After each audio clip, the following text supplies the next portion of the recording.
Hello, everyone, and welcome to a very special episode of the Skin Wellness Pro Show. I'm Rachael Pontillo, president and co-founder of the Nutritional Aesthetics Alliance, and I'm so excited to be here today, not only with our wonderful education specialist and my co-host, Tara Swagger. Hey, Tara. Hi, glad to be here. But we also have with us one of our wonderful advisory board members, Ms. Jackie Johnson. Jackie, Hey, how hey, are you? hey, everyone. Thank you for being here.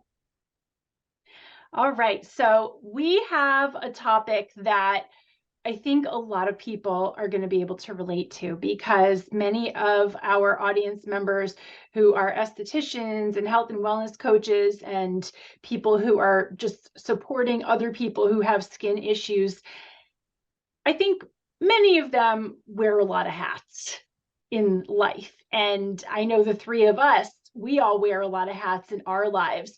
So we're going to talk about work-life balance. Is that even a thing?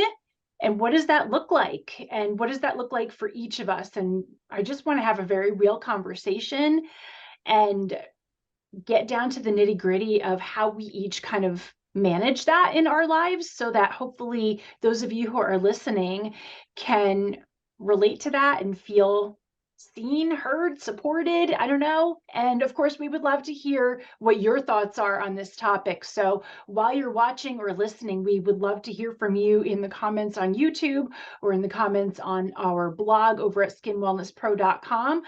So before we dive right in, Jackie, I would love it if you would give a quick introduction to our audience just so that they can get a better sense of who you are and how you got involved with us here at the Nutritional Aesthetics Alliance. And what are your thoughts on this topic? Oh yeah, I love loaded questions like that. So I'm Jackie Johnson.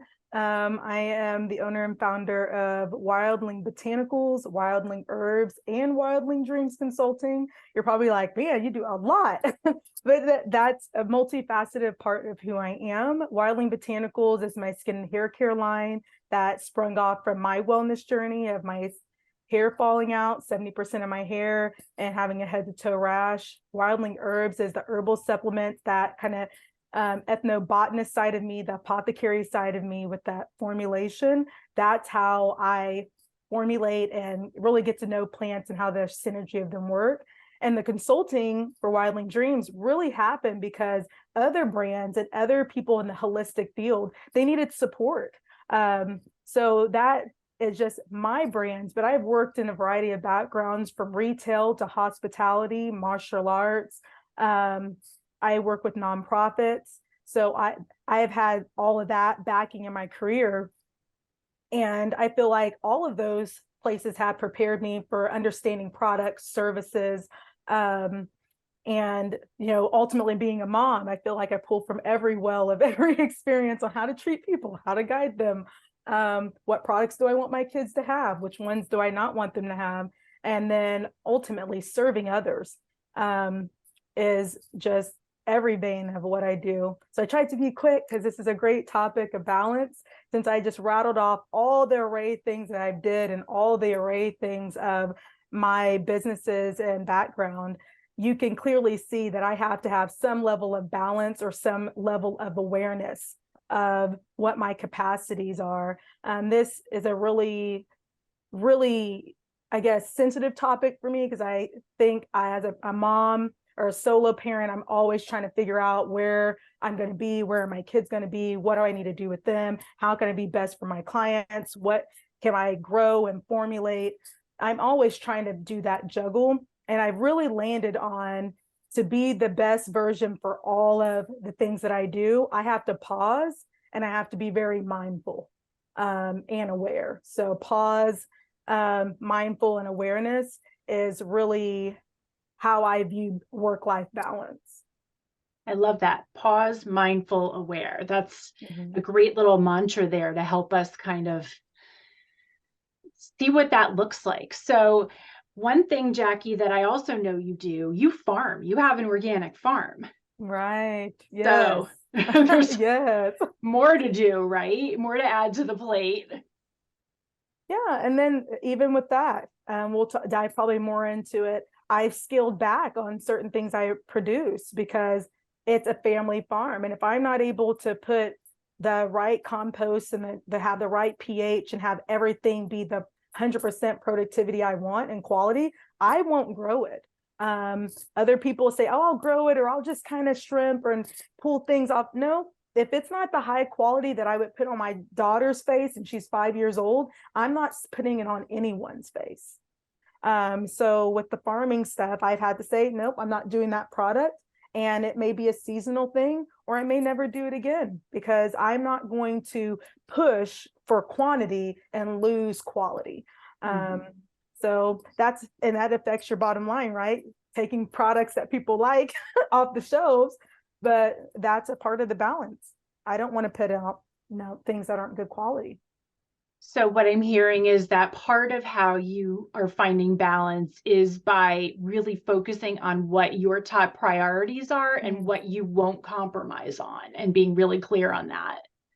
Oh, we have to be clear. It's a day-to-day struggle, or just kind of a conversation I have with myself. If I'm not in the right mindset to touch products and services, I don't touch them because I really do believe in the energy that's transferred. If I have love, light, and kindness coming out, I know that that's going to be the best energetic properties of anything that I do. If I don't have that out to give, I won't do it. I've rescheduled consulting calls. I've rescheduled things with my kids because if I can't really put that best self in, I don't want to do it at all. And I guess that's um, something I struggled with in the past, but I've seen my best work happen with me being more aware of that. Yeah, I think that's Well, really important. Jackie, Terry. you know what I'm noticing with your conversation and just talking about all the things that you do, which I think resonates a lot with me because I have a lot of things on my plate. I'm sure it's resonating with Rachel a lot too. But one of the things that I'm really noticing is that and I can see this from you, but it's easy, I think, in a lot of ways for people like us, and there's plenty out there that we're driven because we love it. And so Mm-hmm. this is a very interesting part because I think a lot of people look at people many times like us and they're like, how do you do all those things? And I think there's a piece of this that comes in where when you love what you do, it's not a job, right? Right. So while, you know, you're a mother and you have a farm and you do all these different things with business and you have this array in your background, some people have said that to me in my life, like, oh man, you've done all these things. And I'm like, yeah, I did them because I was really excited about them, because I really like them, because my focus was about fueling myself. And I can see that in you, is that as you have fueled yourself, it sort of cultivates a lot of stuff. Mm-hmm. But I think, and then I think I'm certain you've had this experience because you kind of mentioned it, and I have too. You get to these parts where maybe you get overloaded. Mm-hmm. And even though you love all those things, you get overloaded. And then that's how you learn what you just said, more about kind of reeling back and being like, okay, well, I love all these things and I can still love them. But I can direct my energy different. And I think that only comes with the experience, obviously, that you've had. And once you have children, that changes the perspective in a whole different way. Mm-hmm. But it's really, I think what it sounds like when you say, like, if I don't want to do it because I'm not able to do it 100%, that is a very unique thing that I think pertains to this topic, is that when you decide what you want to do and how you want to do it, it helps to cultivate the balance, wouldn't you say? Mm-hmm. Because you're Yep. saying, I only want it this way. And so I think directing that energy back to yourself and your personal choices is actually the most powerful thing, because I think, you know, people in general, but women often outsource a lot of these things without realizing that they can just do because they choose to, and it can be about them. They don't always, we oftentimes get pulled apart, like, oh, we have to do for this and this and this and this. But when the focus comes back to what do I want to produce, while that seems and sounds kind of selfish sometimes, it's really like putting the oxygen mask on yourself, right? But that's what it sounds like. And it's, I think that's a great piece to share in how the work-life balance works. Cause like, it's not always in balance, and we know that, and that's unrealistic. But if we're doing that oxygen mask for ourselves and focusing on what we choose, then it makes it easier. I mean, it sounds like at least you've kind of seemed to have found that as being a key element there. Oh, I completely agree. I mean, if I'm pulling from my well and my water jug, you can't pour something that's not in there. I mean, you just can't. You can flip it upside. There's nothing in there. So if I don't pause and I'm not mindful and I'm not aware, I'm going to be, there's nothing in there. And then I also don't expect other people. I don't want to, my kids, I don't want them, if they're depleted, I don't want them out there trying to hustle and bustle and deplete themselves.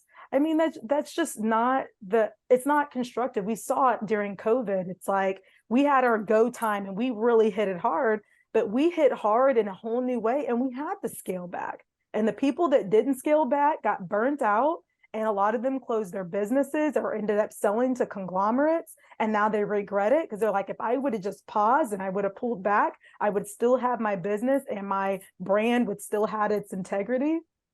But when you push so hard and there's nothing in there, you lose. You lose your mind, you lose your emotions, you lose your business. I mean, and clients see it too. I mean, we work with clients. People can tell when your product is not the same. We knew that brands changed ownership by using the products. We knew before looking at the ingredient list when we used it, this isn't the same consistency. This fragrance isn't the same. Why does this package look smaller? We're smart individuals. So think about that with your own, like, create your skincare like you do the skincare. Rachel knows that. If you don't pour your whole self in, people notice. If you change the formula, they're going to know. That's why you need all the special ingredients: time, attention, education, coaching, and it's packaged perfectly. If you take one of those ingredients out, it's not going to work. People are going to notice, and then it discredits your brand. If I'm always talking about loving kindness and then I'm depleted and I'm snapping at people and being rude to clients, they're going to notice, right? So just think about all those examples I just put out there for clients, your kids, your resources. If we don't fill our water jug with love and kindness and reading and being mindful and walking around, yoga, doing our own self-care, I mean, if we don't fill it up, there is nothing to give, and it'll affect every facet of your life, every facet of your products. When you're in board meetings, you'll be snapping. On podcasts, you're going to have big bags under your eyes. You're going to look like you're barely there when people see you. It's like, none of that's worth it, right? I mean, I'm saying this is real stuff. I have seen people I love with the best brands, and I've seen them on lives, and I'm like, girl, you look like you need some sleep. And then they'll say, yeah, I've been doing all these podcasts. I'm just trying to do all these lives. And I said, girl, you need some sleep. You look terrible. I told them, like, you just look terrible. And she's like, no one said anything. Everybody just keeps booking me. And I'm like, but you talk about self-care. You talk about self-love. You talk about self-awareness, and you're depleted. And I could see that. And I love you so much. I don't want to see you be depleted. So I don't expect anyone to do something that I wouldn't do. I'm like, I love myself. I'm going to put it in my awareness. I'm going to pause, be mindful and aware. And I want everyone around me to do the same. And I encourage that. And if that means you have to tell me no, great. If that means you have to tell me not right now, great. If that means you're saying not never, great. Because I'm going to celebrate you. And I would hope that they would celebrate me in the same way. Sorry, I went all along, but no, that's okay. It's really I think passionate about it. Some of the a lot of the things you're talking about really is more about the energetic process too, because I think that's what I notice most when I work with clients is that this is a piece that no one is really addressing for most people. And everything you said, like my being mindful, yoga, taking the pause, all of these things actually aren't. they're not like holdable things, right? It's the energetic value. And I think, and it's interesting you brought up the COVID part, because I think up until COVID, energy was not even, it wasn't even on the table. No one Right. looked at energy, right? No one did. And, we know because we're in this business. And I think when you're a woman too, there's something about like we're more connected to energy a little bit easier than, other people can be. But I think when I when I talk with clients now, I'm addressing the energetic value more so than I ever did before, because like you said, those are all the things you listed for your balance. It wasn't like, oh, I need to have a few less hours of work, Right. or I mean, maybe it's a couple less podcasts. I mean, that's possible, right? But I think energetically, when you shift, and it sounds like that's at the forefront of how you're keeping that balance, is that it's different. Everything changes, like how you say yes and how you say no, and how you are able to protect yourself, all is completely different, but it's all coming from this energetic perspective. And I think that's probably what people aren't really paying attention to enough when it comes to the work-life balance. And so I think that those are very good points for people to pay attention to. Yeah. And I think that what's really interesting is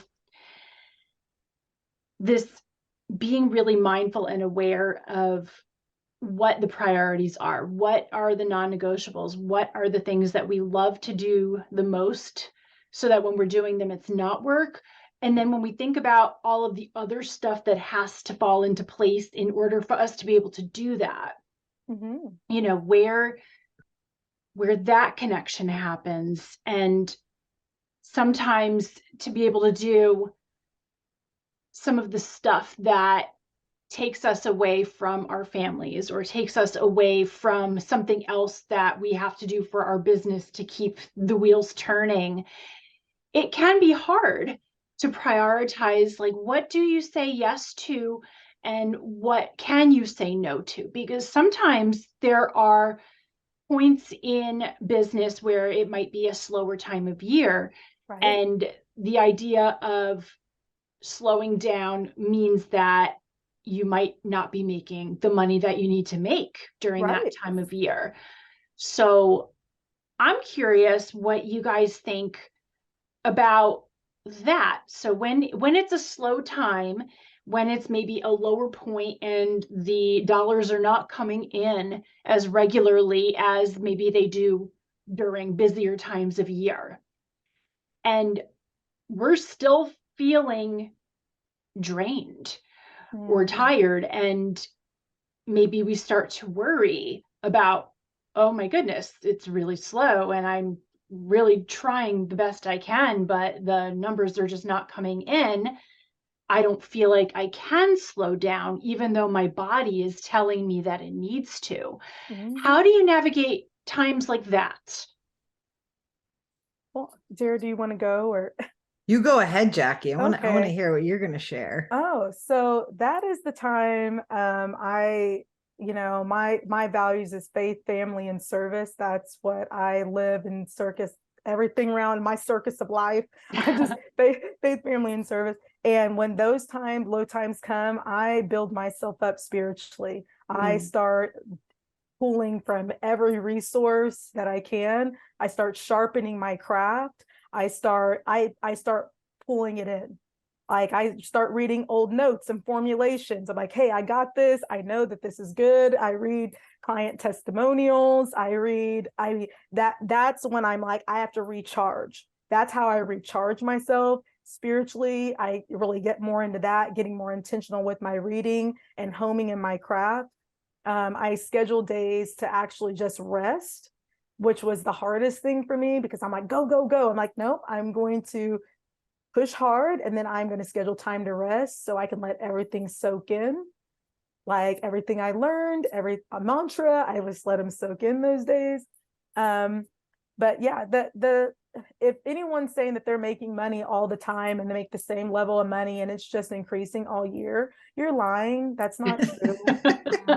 I'm going to just say you're especially a in liar. I'm like, especially in a business like ours where certain times of year it slows down, like when people go on summer vacation, or after the new year new you rush, and like February, March, it's like, okay, who's coming in for facials, who's booking coaching sessions, who's buying the new skincare, because like the summer right. phrase hasn't come yet. So I'm glad you're calling it out like that. It's just a lie. I worked at Walgreens, CVS. I worked P&L reports. I was in training stores and trained people. No industry is on this high rise and doesn't have downtimes. So if you're saying that, or a coach or a consultant is telling you that, they are lying. They are a liar. I'm just going to put that out there, because I think as entrepreneurs, we judge ourselves way too hard on stuff that is fake and false and phony. Like and you'll look at it and you're like, oh, they're doing so good. I'm like, they're laying off people. So stop judging yourself on what you think is happening in someone else's pocket, and think what's happening in someone else's business. I consult people all the time and I look at their papers, and sometimes it's mortifying with how much money they poured out and they didn't have anything coming in, and they are sustained on actual loans. And I'm not talking about loans $20,000. I'm talking about $250,000 and $300,000 loans to push product lines that they never should have launched to begin with. This is real. Like I'm not trying to get like intense on you guys, but we have to recharge, or we're not going to survive in our businesses. We're going to get burnt out on our love, our passion, and our purpose. And we are designed for this.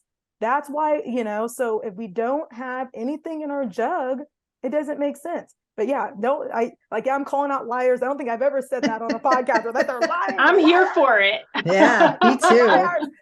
But it's true. Someone needs to debunk that baloney, and the coaches and consultants that are saying this baloney, they need to stop, because it actually messes with women's self-esteem. It messes with their passion, and it makes them feel like they cannot pause, because they're like, if I don't do this, I'm going to have all these bad things happen.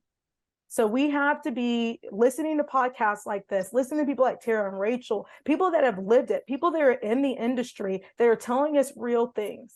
If someone's on anything telling you all the good things you want to hear, they're probably not telling you the truth, because there's ups and downs in businesses. If you don't pause, you'll get burnt out. You have to. And yes, it'll be hard. The money isn't going to be there. But think about, the money's not going to be there either if you're sick. The money's not going to be there either if you're depleted, because you're not going to be able to say yes to the great opportunities, because you're going to be burnt out. You're going to be looking terrible. Like my friend that I was like, girl, stop. And she did stop, by the way. She did stop. She actually said she took like 2 weeks off, but she's like, you told me I look terrible and you've never said that kind of word to me. And I said, I'm in a different season of life. I'm going to add some truth with some love. And I love you so much. And I don't want to see you get sick. Because remember, that's what happens to women. Our hormones dip, our health dips, and our families will suffer if we don't say no. We have to.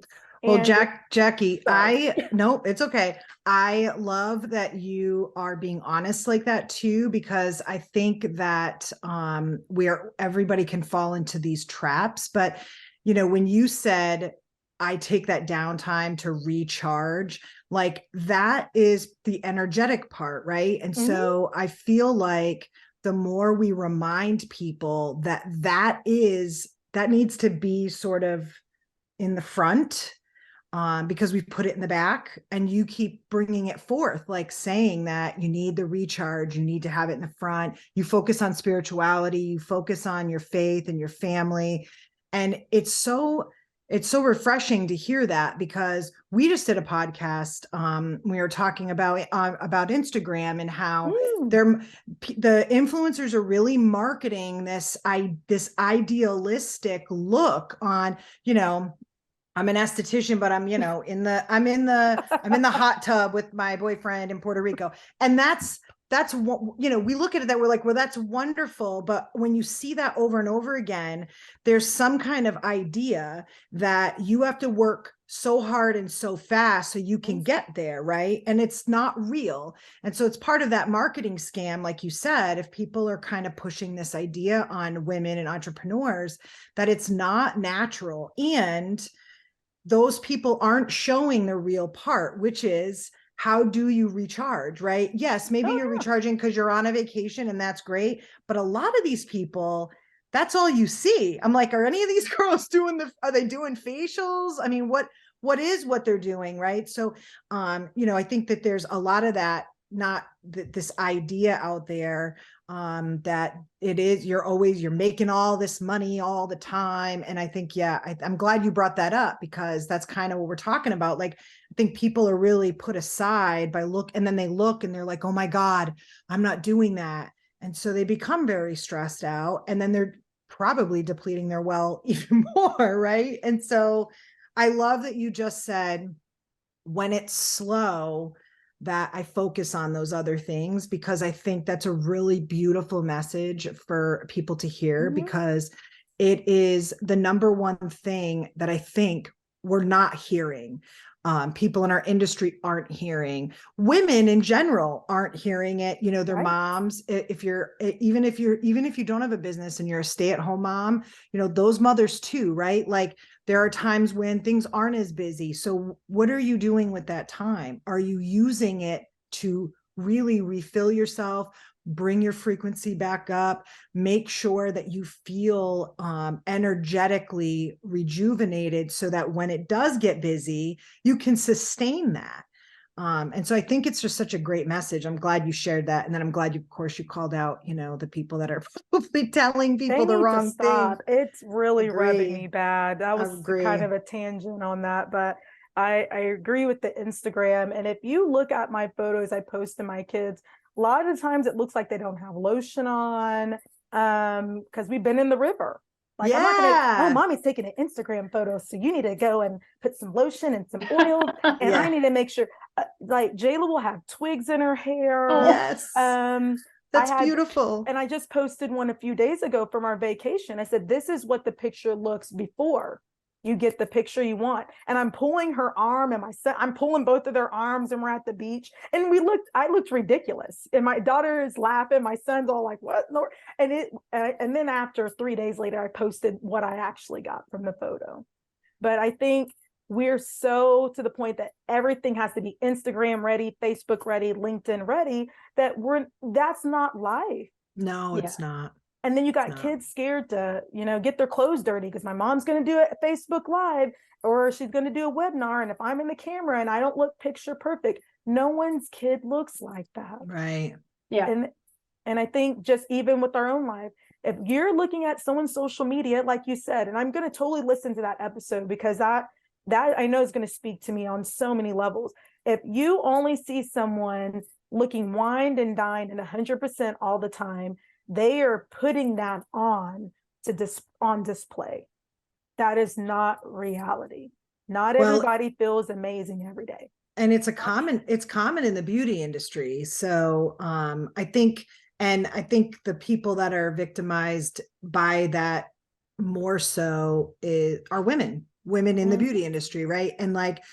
And we're often doing careers, and if you're moms, there's plenty of moms out there, and a lot of us are motivated to have our own businesses. I also am a master gardener. I have a very large garden, but I know what you mean about growing. Now, I don't utilize mine for product, but I know how many hours it takes to cultivate something. So you don't just want to throw a bunch of stuff in there and then, then it just goes to hell in a handbasket. So I get that. I mean, I remember when my husband now works from home, and he'd be like, oh, I want to help in the garden. I'm like, okay, look, we can't plant all this stuff because we don't have the time. Right. And so I think all of that messaging is really important, because the reality is we don't always have the time, and then sometimes we do. But if we don't have time, we can say it's okay, we don't have the time. We don't necessarily have to show all this amazing stuff. But Yeah, I mean, that the beauty industry is really struggling, I think, and that's something that's been bothering me, you know, just like you said about the falsehoods that you're getting through marketing and through consultants.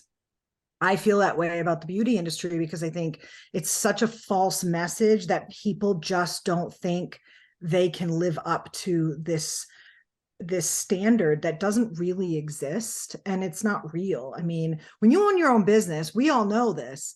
It is a ton of blood, sweat, and tears. It's a ton of lack of money, more even more so in the beginning, but it can happen throughout your career. And so all of that's rough stuff to live through.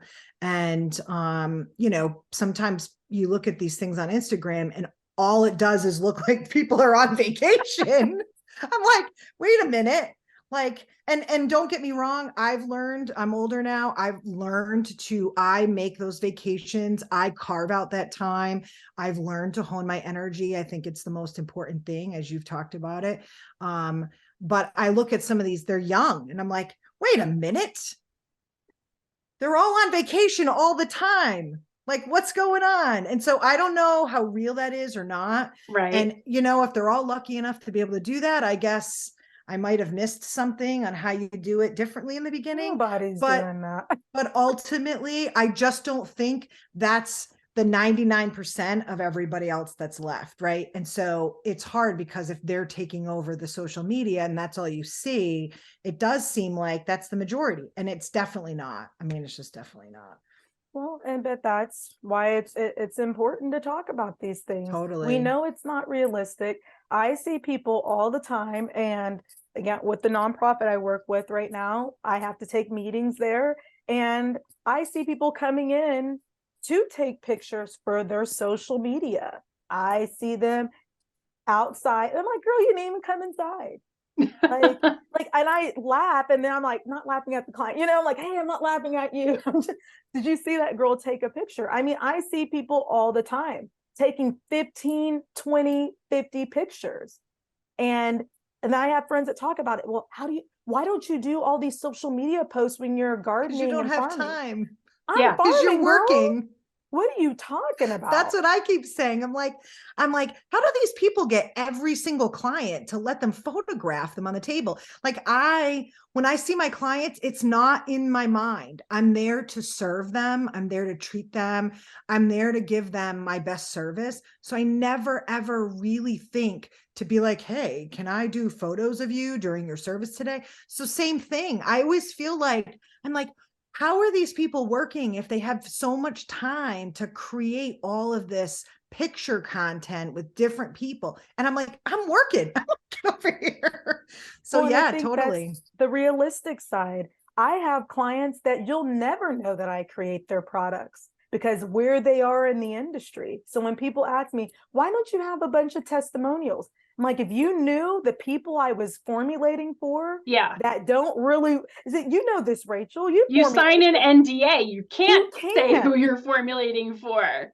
So I don't know why people keep these people are not, they're hiring me because they had an issue and they need me to correct it. They're not trying to broadcast to the industry that they have an issue and they need it corrected. So even when I see that I'm with my client, I'm like, that is weird to me because high-level clients really aren't, they're hiring consultants for you to be discreet and to be confidential. So that's another thing, like on balance, just because you don't see something on my social media doesn't mean it's not happening. Just because you're fake posting on social media, it's not happening either. So, you know, like you just be genuine. It's okay. It's okay not to post every single matcha tea that you're doing and every time you make a latte. It's okay that your kid has twigs in their hair. It's okay if your shoe is scuffed that day. No, I'm not going to set up a tripod to take an extra 20 minutes to make sure that I'm gardening with the best light and angle so you can see it. That is not a good use of my time. It actually takes away from the quality of the products. And it makes it take so much longer when you're trying to document the process. Like when I make a big batch of skincare for gifts or, Yeah. you know, if I'm doing swag bags or something like that, and I'm like, oh, I'm actually making product. This is a great time to create content for social media. It takes me 3 times as long to make the batch Right. and bottle it because I'm trying to like, ooh, is this Instagram worthy? Is this the right angle? And ooh, if I'm pouring it, if I have to get it at the right moment, and I grab one of my kids, like, hold the camera. It's like this whole production. And for what? For, you know, how many people to see it, and do they really care? Right. So yeah, I just, you know, as I'm listening to this conversation, a couple of things are coming to mind for me that, like, you know, I don't want to go like controversial or anything, but Go since we're there. calling stuff out, I do feel the need to call out some of these themes in entrepreneurship that are inherently sexist. And Mhm. the first thing is a quote that I'm sure you guys have heard it a million times. I've probably repeated it. And that is the quote that says that something like entrepreneurs work harder than most people are willing to, so that they can live the way most people can't. Oh, wow. I've seen that, but I've never Right? thought, but that's, yeah. But let's think about this. Let's break this down a little bit. It was probably some dude, some bro marketer, some bropreneur who coined that. I don't know who originally coined that. If so, if the person who originally said that is listening to this episode and they're like, you know, not some bro marketer dude, my apologies. But I'm guessing that, you know, it was probably by one of these male entrepreneurs. And over the years, you know, men can put in all this work Mhm. and all these hours and, you know, go on these trips and do this stuff if they have had a wife at home taking care of the kids. But what Mhm. happens when the wife wants to have her own business Mhm. and she wants to put in hours to grow something really special, and but her husband has a full-time job, or maybe she's a single mom and Mhm. there are kids? Well, that's where we start to have Mhm. a discrepancy here, and where we start to have a double standard, because we can't expect that we're all going to be able to grow a business at the same rate. We're all going to be able to put in as many hours as is necessary to grow something if we don't all have the same level of support at home, whether that's through a Agreed. spouse or through family or neighbors or anybody who's helping you with your family. And I realize that I am speaking specifically about, you know, women who have families. I think a lot of Mhm. our audience falls into that category, but people who don't have families, they also have other obligations. They might have family members who need to be taken care of because maybe they're elderly, or Mhm. something is going on. So this really applies not just to moms who have kids and are trying to have a business, but it also applies to just anyone who does not have a full 24 hours a day to devote to growing a business.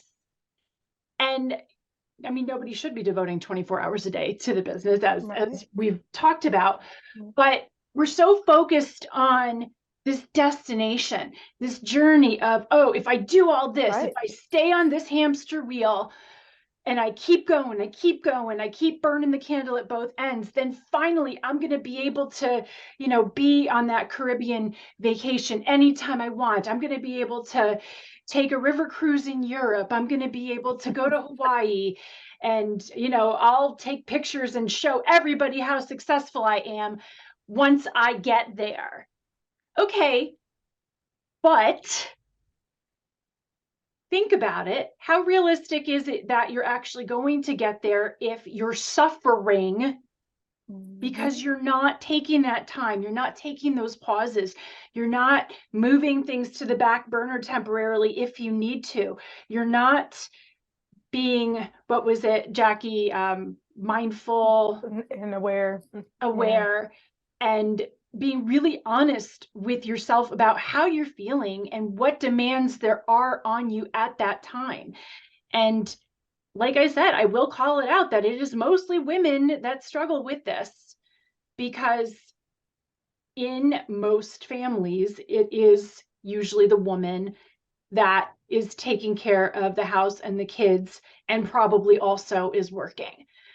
Not not here to bash men or anything like that, but we have to support our women. we do. We need it, and not everybody has that support in their household. I hear it Right. on the calls now. I need to check with my husband. We have the money, but I'm not sure he's going to let me use it. Or I made the money, but I'm not sure he's going to let me pull that out. And then even on larger brands, I mean, a lot of the big beauty brands are ran by men. Mm-hmm. More entrepreneurs, it ends up being more women. It depends on the size of the brand. So I hear these conversations. So Rachel, I don't think you're off on controversial. I mean, this is real support. Some people are taking care of elderly people or family members, and they're like, well, I need to pause or stop on something because my mom is now sick. But my thing is this journey that is the destination, Spain and being in Madrid or whatever. That's not my journey. I've mapped out on a vision board what I want my life to look like. So when people are like, well, you're not doing all that, but I'm like, I vacation and go on about 12 to 15 trips a year. That's a lot of trips. Now you're going to see it on Instagram, but some of it is 3 hours away with my kids because we're going on a hike. Some of it is we just stayed out there, and instead of staying at our house on our acreage, we went to the river and we did stuff there, or it's going to see my pastor, whatever it is. I think every journey is individualized, and we need to stop reaching for this fantasy and reality TV. People say, why isn't your brand bigger, Jackie? I'm like, because I don't want it that big. I just did a summit about that. I don't want to give out my distribution. I don't want to give out my manufacturing. I want to know what every flower from seed to flower to product, that it is up to my standard. And I do not believe someone will do it better than me. And if you can contact me, I'll hire you because I need some help over here. Yeah. But in the meantime, I'm not going to do that. So these journeys and this fakeness, we have to stop. It ruins us. It ruins us. That's a great point too, when you say about how individualized it is. I think that's one of the greatest things about our industry really too, is that if there is no end game, there is no end, there is no, I'm going to get to this point. I mean, I guess unless you've really created this space where you say, I want to make $1 million, then I'm going to walk away. And so maybe if that's the case, but when I'm listening to you, and I know from Rachel, like, when we're passionate about what we do, this is never going away. We're always going to be in some way, shape, or form creating and making, and it's going to look different in different parts of our lives, which is why it's individual. Mm-hmm. And then the idea that you don't want to expand is so fun to me to hear, because I think that people really create this idea that success comes from some big splashy thing. And success, what it sounds like from what you just said, is 12 to 15 trips a year. Like that is success. Success where you can take your kids to the river. Success is when you have the things that you as an individual want. So if those are the things that you want, then it sounds like you've created success in there. Whereas other people are creating these plans or putting these ideas in their mind of what success is, and it actually isn't what they want. It's what they think they're supposed to have. Exactly. And when we follow our passion, this isn't going to go away. So how do we keep doing all the things that we love and we cultivate the life that we want? And it doesn't necessarily look like we're having this huge company that's making $1 million a year. People don't realize what all of that comes with. And the amount of what you have to do to yourself for those things doesn't look like generally 12 to 15 trips a year, right? Like that doesn't look like a lot of time with your kids. So if you're okay with that, then that's okay. But I don't think most people want that really in their minds. They shoot for it, but really what they do want is 12 to 15 trips a year. They want that time with their kids, even if it's just small trips or time with their kids. I am exactly the same way. Like, to me, I don't care about fancy cars and a big house. I don't care about all that. I love being an entrepreneur in my business because it gives me the ability to say no, gives me the ability to choose my time. It gives me the ability to be with my family. When we want to do a weekend away, I mark it off on my calendar and I have control. My husband has to take the time out of his job, right? He has to, ask permission. I don't want to ask permission from anybody to do what I want. So that's the beauty. And to me, no one's going to pay me enough, really. That's what I want, So I think it's great that you said that because, people have said that to me over the years about, well, why don't you hire more estheticians and why don't you do this? And I'm like, I don't want all of that amount of work. And I've grown my business. I've shrunk my business. I've grown it again. Now I own 2 businesses. So a lot like you, Jackie, where you ebb and flow. I know Rachel's done the same thing based on what you want or what's being offered to you at the time. But all of it really comes down to this idea that success is really about what is fueling you and what's making you feel good. And when you feel good, you feel good about what you're doing. So you're getting your why, and that's really providing you with the success you want. I think people undervalue and underestimate what that really looks like and feels like. But it's such a great point because scaling up isn't always what you think it's going to be, And I scaled back when it got to the point that I'm like, this is where I'm headed with my wholesale orders. And people are like, why don't you push more sales? And I'm like, because I crop it and package it and it's already sold. It's sold before the seed hits the ground because I already know who's going to buy it. That is a great security that I know in this quarters, this is who's buying. They've already paid. And that's the other thing. When I've talked about wholesaling, that's my business model. I know who's going to buy it before I even plant it. And it's already paid for. And that's great. That gives me that flexibility. My kids, I will drive 12 hours to tell my daughter I love her. And I did it because their dad and I are divorced. My daughter's like, I want to see you. I got in my truck and I got there. No one stopped me. Yeah. And she's like, you came. She's like, she was by the door.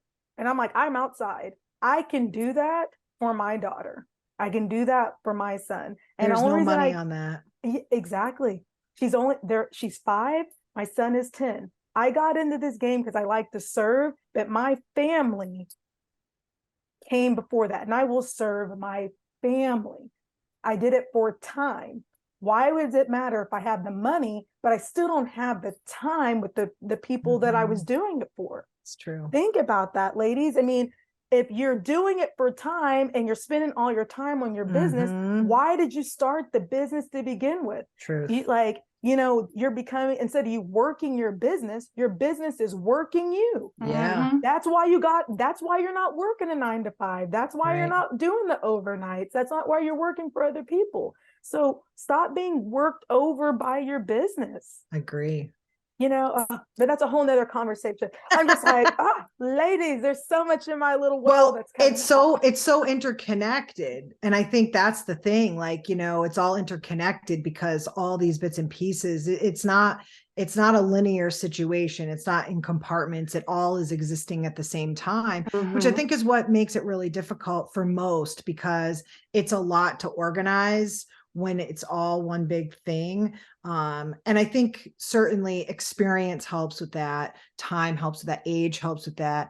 I think becoming a parent helps with that, because when you're driven by what you're passionate about and then you have children, you're like, well, I want both of these things in my life, right? Like, I was married for 10 years and owned a business for a little bit longer than that. And then I had my kids, and there was no way I was giving up my business because I loved it. It was me, and so, but I knew I wanted to be with my kids, and I homeschool. So all of those things were very important to me. So then you have to just create what the package looks like. And I think we're lucky, because I think when women get involved in this industry, whether it's beauty or formulation or anything like that, or any small business or any, idea that they want to grow, that's the beauty of it, is that we can make the package look the way that we want. So that's great. I love it. Yeah, I think that we have to just remember, when we're thinking about work-life balance, I think it's a good practice to kind of take a glimpse into the future. Like close your eyes and think about in 10 years, where do you want to be? In 15 years, 20 years, where do you want to be? And when you're looking back at your life, what do you want to remember? What moments do you want to stand out to you? Do you want to remember the hustle and the hamster wheel and the Instagram and trying to keep up with everything and manage all of the pieces and keep the plate spinning? Or do you want to think back at the things that you were able to do with the people that you love, the things that you were able to do that you were truly passionate about, the things that you were able to create because it came from that spirit inside of you that was your calling to create something to put out into the world as your gift to the world? And if we're just focusing on the hamster wheel because we're just like, I got to keep going so I can get to the place and get to the thing and get to the goal and get to the 6 figures and the 7 figures, then we lose those moments. Totally. And life's too short. We don't know Totally. how long any of us have, not to get like dramatic, but it's true. seriously, life's too short. So yes, there's going to be times when you have a business that it's going to feel like the hamster wheel. And there's going to be times where you're at the top of the roller coaster, and then there's going to be times when you're at the bottom and you're like slowly trying to climb your way back. I'm not here to say that it's neat and pretty and predictable and clean. Like, yes, there are some things that once we get in a groove and we've maybe launched a product or a service a few times, we can predict what kind of revenue might come in from it, sure. But if we only focus on the input with the goal of one output that is based on somebody else's fantasy, that's when I think we lose ourselves.